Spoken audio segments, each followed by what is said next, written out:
Hi, this is Diane Lovetobake, and what we're going to make is another easy bread recipe, actually crescent rolls. And I used my bread maker or machine. You can certainly do this by hand, or you can even make this recipe in your processor. But again, I find using the bread maker on the dough cycle, it's a breeze. So first I'm going to give you the recipe. All the recipe and ingredients will be below the video, but this is so far I want to give you the ingredients. 1/2 cup of water, and that's at a temperature of 120. 1/3 cup of evaporated milk. 3 tablespoons of butter.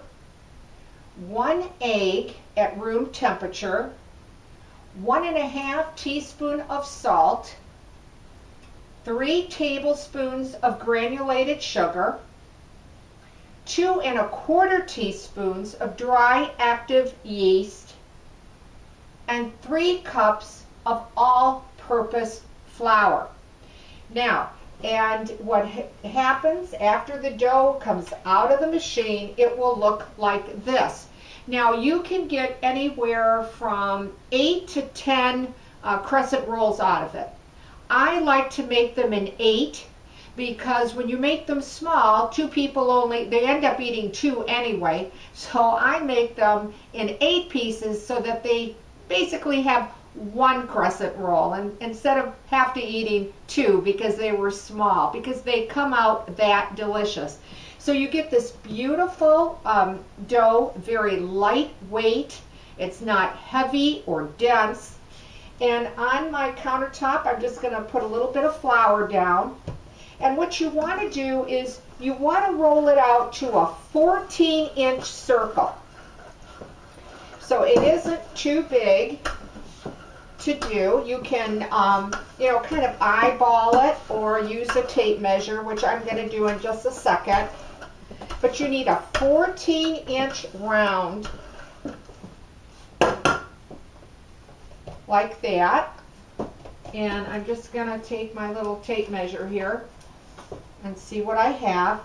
And I only have about 13 here. So I want it to come a little bit bigger. And then I'll really make sure that it's shaped in a nice round. Okay. Okay, and that's 14 inches. And we'll check it the other way as well. Okay, it can come out just a little bit more. There we go. Okay, so you have your 14-inch round. And round it out as best as you can. It doesn't have to be perfect. Okay, I hope you can see that. And then I'm just going to take my knife and I'm going to cut it in half, of course. And then cut it into 4ths. And then I'm just going to cut the rest out, as you can see. So they're pie-shaped. Whoops, I cut a little too much on that one. Okay, so now you've got your 8 pieces here. Okay. That belongs, a little bit of dough belongs to that one. So you've got your 8 pieces. Now you need, of course, a baking pan or baking sheet, and I've heavily greased it with solid shortening. You want to use parchment paper, of course, feel free. Okay, let me get this rolling pin out of the way. And then what you want to do is just take one of those little pie slices that you have, and I like to roll mine up from the larger end to the point, and then just seal the bottom. So they'll come out looking like this.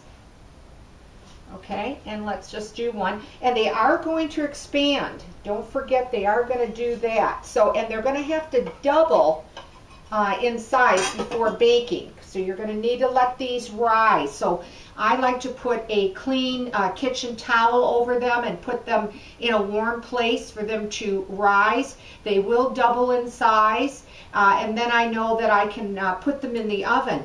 Now, what was I going to tell you? You're going to bake them at 350 degrees, and they're going to take you anywhere from 15 to 18 minutes.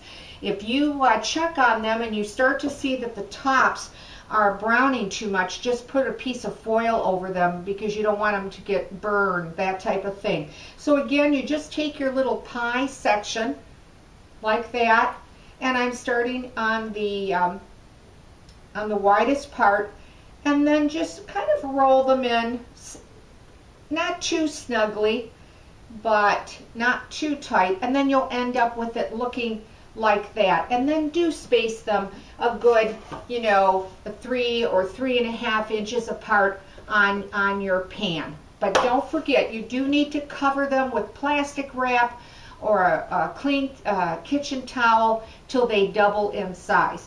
Now I want to show you what they look like, but let me rinse my hands quickly because they bake up absolutely beautiful. And this is how they turn out. Again, I got 8 out of my recipe. You can go ahead and make 10 if you want. I like to make them larger. Everybody has their own preference to them, but you can see how pretty that they bake up. Now, if you want to put an egg wash over them for a little bit more shine, just take 1 egg, beat it with 1 tablespoon of water, and actually egg wash them, before you put them in the oven, okay? They'll come up a beautiful golden brown on the bottom, okay? Let me show you another one. They're extremely light and so delicate, and I'm gonna just break open one just to show you. When they do come apart and you pull them apart, they're just so light and airy. You can put your melted butter or jam on them or whatever that you prefer, but they're so light and delicate. I think you're really going to, I don't know if you can even see how the nice layers that when they separate, it comes out. They're just beautiful rolls, and they're great tasting crescent rolls. Give this recipe a try. If you do and you like it, leave a comment because I always like to hear from you. And as always, I want to thank you for watching Diane Lovetobake, and please subscribe to my channel, and I'll see you soon.